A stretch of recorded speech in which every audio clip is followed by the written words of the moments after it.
Next up in the Heat Check Scouting Report series is lefty combo guard Jase Richardson, a Michigan State one-and-done, the first since Max Christie in 2021, and the son of former NBA standout and two-time dunk contest winner Jase Richardson. At 6'3", he ranked just outside the top 30 in the class per RSCI, and wasn't necessarily expected to become this monumental draft prospect, perhaps even by his own head coach Tom Izzo, as his role early on was drastically different than later in the season. Across 36 games with the Spartans that included an Elite 8 run, Richardson averaged 12.1 points, 3.3 rebounds, 1.9 assists, and 0.8 steals, while shooting 49% overall, 41% from 3, and 84% at the line. He'll be drafted at 19 and turn 20 in October.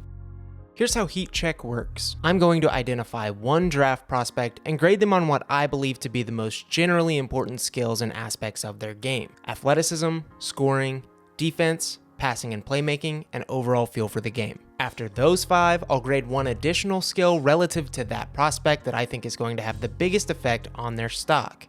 That will be deemed the swing skill. Each skill will be graded on the Heat Check chart, with ranges from freezing all the way to scorching. When that's all said and done, I'll divvy out one final overall score.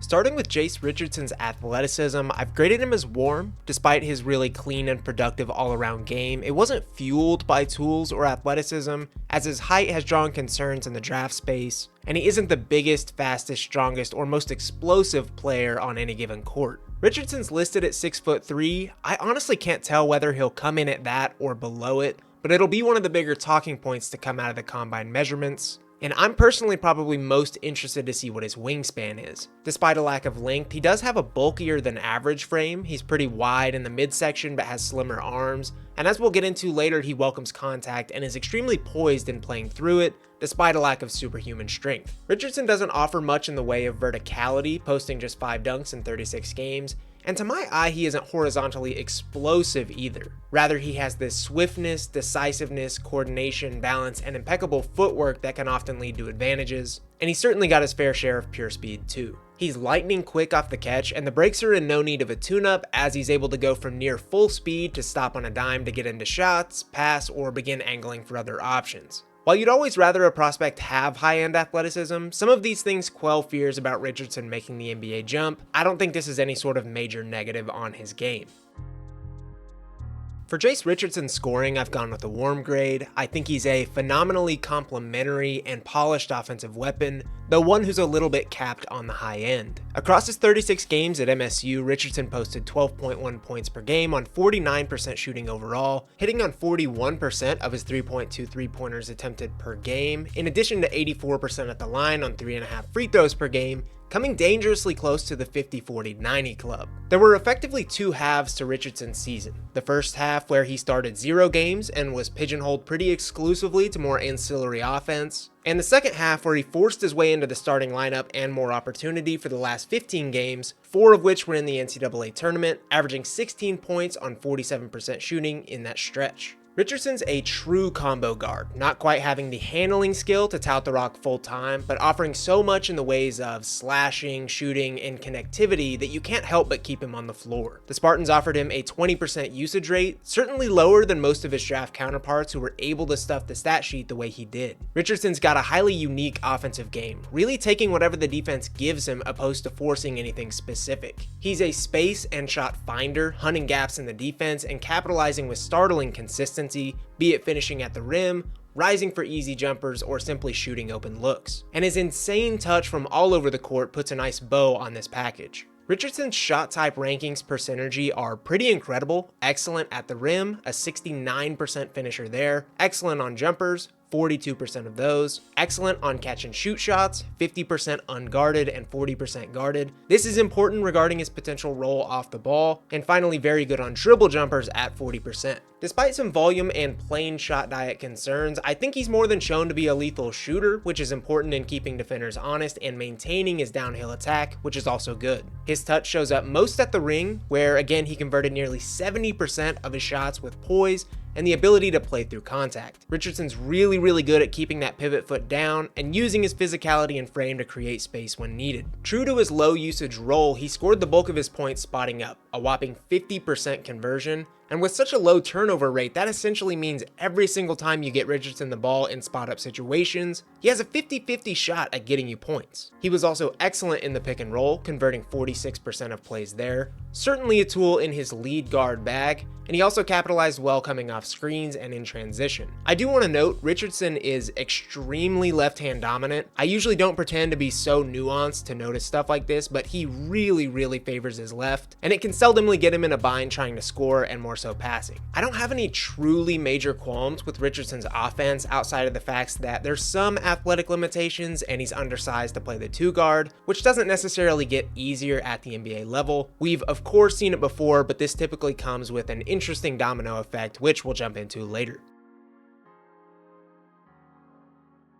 For Jase's defense, I've gone with Warm. Despite being really impactful on this end at the collegiate level, I think his physical tools are set to make the NBA jump a bit tougher, though I'd say he'll mostly remain a positive defensively with his fair share of moments per game. Richardson averaged just under a steal and 0.3 blocks with the Spartans, not the flashiest counting stats, but he posted a 5.1 defensive box plus minus, hinting to a really solid defensive skill set. He's at his best on ball, using that impeccable footwork to move his feet, anticipate where the handler wants to go, and use active hands to disrupt and deflect. His bulkier chest and more physical style makes him somewhat hard to get around, and he's a pretty great recovery playmaker too, able to re-involve himself against better athletes. Off the ball, Richardson puts several of the same skills to use. He's hyper aware and invested, made better by the fact he's a high IQ hustle player with a knack for making things happen by poking and prodding. While Richardson was a great college defender, I think the NBA jump could present its challenges, especially if he is indeed this undersized hybrid 2 guard. He could be seeing some really tough matchups. He wasn't subject to a massive amount of target offense in college, and while his ball screen navigation is solid, it's unavoidable to be picked on at 6'3" playing shooting guard in the NBA. Ultimately though, I feel like his combination of IQ, feel, and intensity will make up for size concerns and won't make him a massive target.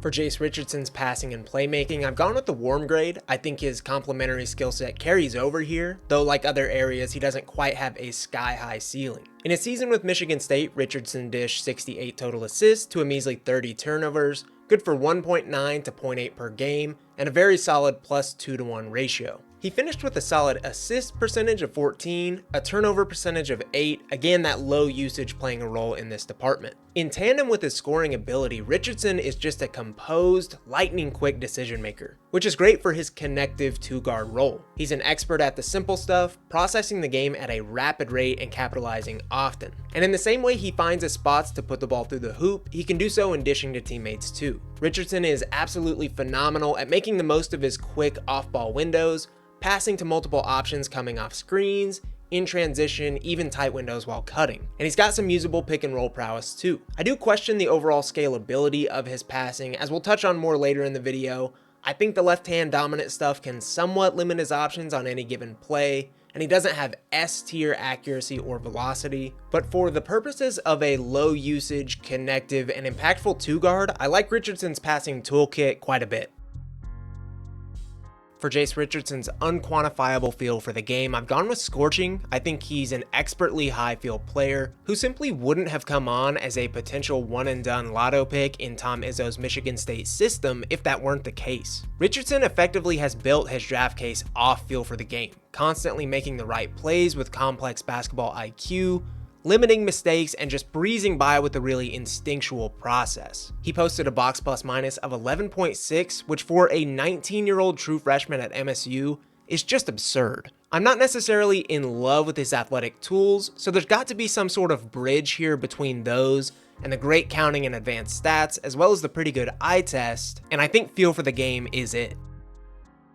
With Jase having such a high floor across a variety of areas, there's no real singular skill that would cause his stock to waver significantly. Rather, teams will be evaluating just how to best use Richardson given he's undersized for a shooting guard. So I've gone with roll for the quote-unquote swing skill, and ultimately I've gone cool here as I think I'm pretty far away from thinking he's usable as a full-time lead guard, and I do think his stature is going to hurt a bit at the next level. Despite raising his usage throughout the season with Michigan State, Richardson was still mostly an off-ball player, albeit with great processing and some usable pick and roll funk. And given I don't think his handle is probably full-time good, I don't think his advantage creation is super replicable, and the high-level passing doesn't feel totally scalable, I tend to lean towards him remaining an off-ball guard in the NBA. If there were only one or two minor things standing between him and becoming a point guard, I'd feel better, but I feel a lot of this is pretty inescapable. And truthfully, that's fine. I'm certainly not out on a player of Richardson's mold having a ton of success in the NBA, especially given his smart offense, projectable shooting, and decent defense, but I'd be lying if I said it wasn't a bit of a ceiling capper for me personally. There's so few starting caliber 6'3" off-ball guards in the league. The biggest sub-swing skill here is honestly the shooting. If he was able to absolutely light it up from beyond the arc on a ton of volume, I'd feel a lot better about his ability to frequent a starting lineup. Otherwise, I think he'll be suited to a high-impact bench piece, which again would be a great outcome.